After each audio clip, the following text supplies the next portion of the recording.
Ladies and gentlemen, please take your seats. You know, sometimes you have to dip into the old conspiracies to truly have a sense of what's going on. And if you're within the sound of my voice, that must mean you're in the seats with once more. As always, my name is Dave Voigt, and I'm the host of this podcast where we sit down with a wide-ranging variety of industry professionals and pick their brain about current projects, state of the industry, how they got started, and so very much more in a light and conversational fashion. And if you like how we do things, and I'm assuming you do, you're listening to us right now, you can follow the podcast. You can subscribe. We'd really love it if you did that. You can find it, Apple, Amazon, Google, Spotify, basically wherever you find your podcasts. And also, every single one of our episodes is archived over at our YouTube channel. Also, we'd really love it if you'd follow us on social media.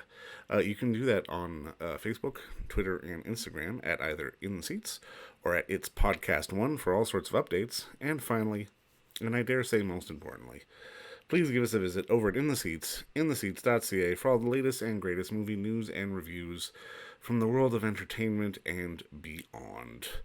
Because that's, we need stuff to watch, and we love talking about stuff to watch, and we love the moving image in all of its forms. So come join us and take part in the conversation. But that transitions into this episode, which is an interesting one. Because, as we're all in sort of various stages of lockdown in the world, we're all sort of rediscovering new stuff that's out there, or stuff that we didn't necessarily know was around. And some studios are taking that opportunity to put some older stuff sort of back in the highlight. And that's where this film, The Legend of Hell's Gate, falls into. And it's from writer-director Tanner Beard, and it's based on a true story chronicling how Hell's Gate at Possum Kingdom Lake, in Texas, came to have its name. And it's a real gritty little western, and we talked with the writer-director Tanner Beard about just sort of the legend of the story, how it got started, and just various anecdotes from making a western like this. And also we got to pick his brain a little bit in talking to because he worked with the one and only Terrance Malick on a few films as a producer, and we got to find out what he learned sitting at the learning tree of somebody like a Terrence Malick. So I hope you enjoy our conversation, because it's a good one. All right. Well, obviously, first off, thanks for the time today. I appreciate this. Oh, you bet, man. Happy to talk on it. Now, congrats on the film, man. It's like, walk me through the story, because I didn't necessarily know it, but it was a bit darker than I expected, to be perfectly honest. The title kind of gave that away with Hell's Gate, right? Yeah.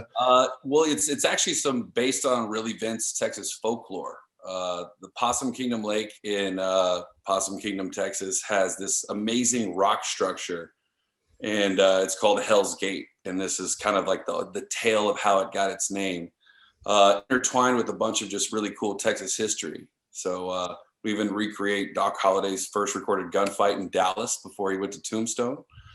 So pretty cool to get to play with those kind of characters.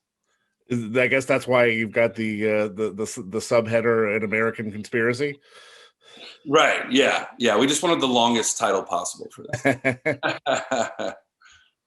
But I'm always kind of curious just about these stories that come out of the Old West, because we always feel like, oh, they've all been told, but really they haven't. I'm kind of curious, what made you sort of hone in on this one? Well, I'm from Texas, so this is kind of like a little bit of a love letter back to Texas. But, I've just heard great stories about, the state that I'm from, and it's enriched with Western history, obviously. But we recreated the killing of the white buffalo, which actually put my hometown of Snyder, Texas on the map.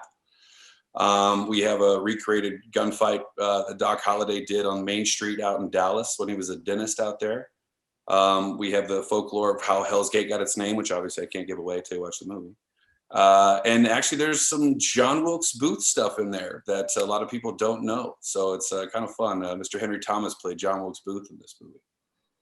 Well, and that leads into my next question. Talk to me a little bit just in terms of how you managed to get the sort of the cast that you did, because there's I'm going through it and I'm like, oh, so and so's in this, so and so's in it. You had a pretty good cast. Walk me through your sort of casting process.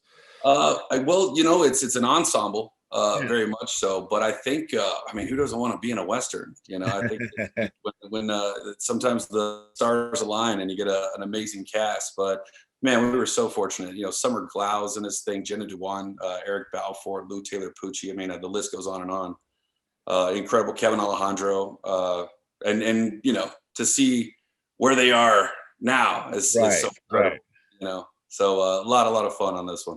A lot of Texans in this movie too. So, what is it about the Western that sort of evokes this sense of fun, not just from filmmakers and actors, but for audiences as well?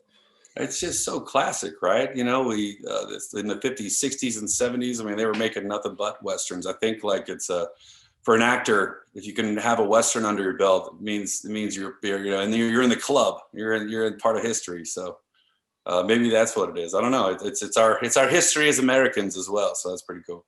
Well, and it's a cinematic history too, because I mean, there are so many sort of epic storytellers who come out of the history of Westerns. And I mean, I'm curious, as someone who has written and directed a Western yourself, what were the ones that sort of influenced you back in the day?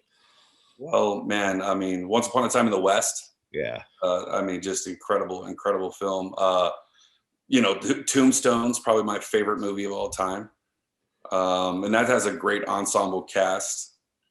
And there's so many. I like 310 to Yuma, you know, the re-release of that and the original. Yeah, I like both versions too. Yeah. And who doesn't love a little, you know, Clint Eastwood in there? So for you putting something like this together, like you said, it was a love letter, but I mean, I'm always kind of curious. Are there pushbacks when you're trying to shoot a Western in Texas? It almost feels a little too on the nose sometimes. yeah, it could be. It's like, oh, you're shooting in Texas? That's convenient. No. I mean, you know, like I said, if anything, when this was based on real events, we got to shoot in a lot of the places where this actually went down. A lot of the story went down. So I think that elevated the story a little bit. Just, you know, when everybody was out there, it's like, yeah, well, this is kind of where it happened. So we're shooting here. Let's go. You know, you really embrace it. You jump into a time machine on set. It was a lot of, I mean, I could go on and on, but I think that was kind of it. You know, everybody was excited to be out there making this somewhat history. There's a little fiction in there, but mostly history. Do you get a lot of time for rehearsal on something like this, or is it just a question of sort of land and go? Yeah, you know, we were actually the first Western to ever shoot on the red camera. Really? So, yeah, we use these Panavision lenses from like the 60s, 70s. So, I mean, we would try to rehearse, I guess, as much as we could. But, you know, when you're out there in the sticks and you got the costume on and you're living it and, you know, the heat is real and the bugs are real, you know, everything kind of falls into place when you shoot on location. How was the red to work with? Because, I mean, I've talked to other people who've used the red, and it definitely seems like a different beast.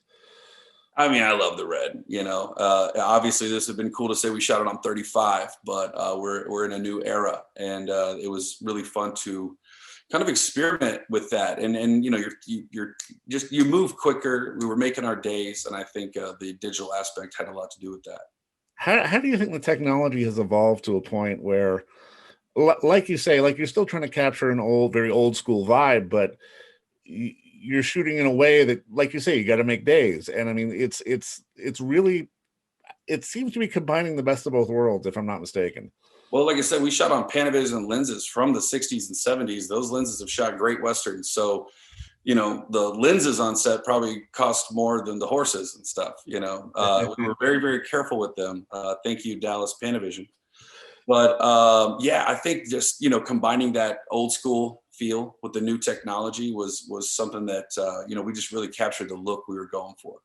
And I mean, it's easier said than done, because I mean, like, at least from my perspective as a film viewer and a film fan, if filmmakers don't always have sort of an appreciation of the past, they won't understand how to shoot in the future, especially when it comes to not just what was, but having a real sort of sense of sort of the technology that's at hand to them as well. Like, if you're insisting on doing it one way, you're going to limit yourself, but if you're more open to other things, then you can do it any way you want. Yeah, no, I agree wholeheartedly. Yeah, that's a good point. Now, I mean, I'm always curious, like, what is it? Because I mean, I was going through your CV, and you've done a couple of things.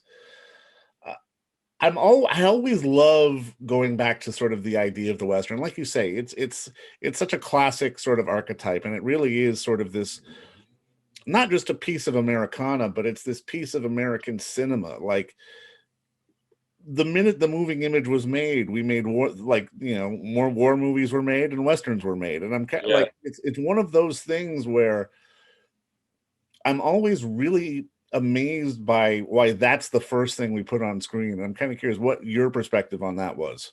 I think it was just the era, right? I mean, when cameras were first being made, there was, that was the Wild West still. It was the turn of the century. So I think just people kind of wrote what they knew, especially back then, and it just kind of became a real piece of history for us. I mean, I love that Tarantino is still infatuated with westerns and still making them. It's kind of it's just not dead, but it's been very difficult to see like a western. When was the last time you got excited about a western? You know what I mean?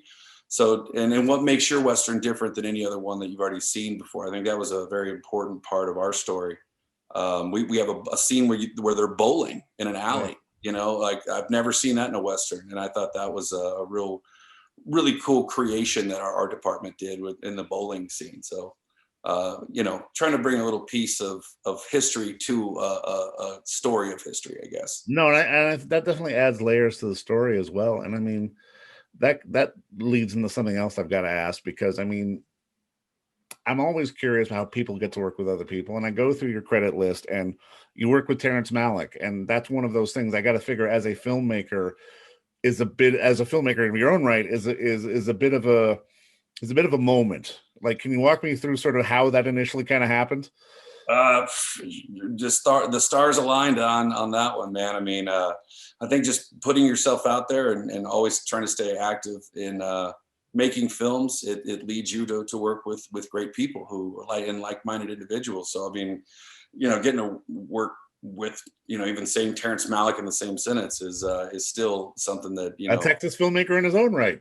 I mean, he's the Albert Einstein of filmmaking. So yeah, I guess just, keeping at it, and you never know who you're going to be able to work with. Just never stop working on your stuff, and that'll lead you to greater things. Is it work? Do you get to sort of pick his brain, or is it just a question of sitting at the learning tree and You're just always absorbing learning. as much as you can? Yeah, you're just always learning from the gentleman. He's a true master of the art. Now, I mean, going forward for you, I mean, not just the hope for this film, because obviously it's going to get a new audience and going to get pushed back out into the world a little bit. Like, what is the hope for you, storyteller wise? Like, are there stories you want to tell? Like, what's sort of sitting in your back pocket that you'd love to sort of put up on the big screen? Well, I mean, I still want to make more westerns. Obviously, it's just my favorite genre. But there's a Christmas comedy that I'm trying to get off the ground right now. There's so many roles as an actor you just fall into. One day you're a fireman, and the next day you're a scuba diver. I think just trying to stay creative. Obviously, this last year has been incredibly difficult. So just getting back to almost anything is exciting right now.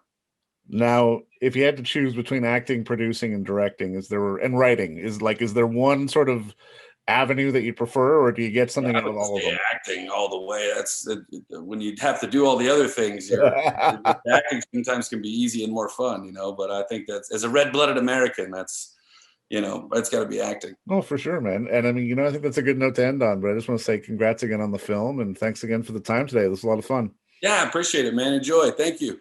And don't forget to visit our friends over at Bay Street Video for all your DVD, Blu-ray rental, or purchasing needs this summer, as they are still open for curbside and some mailing delivery as well.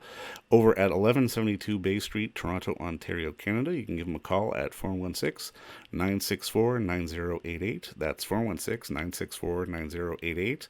Or send them an email at baystreetvideoto@gmail.com for any of your DVD and Blu-ray needs.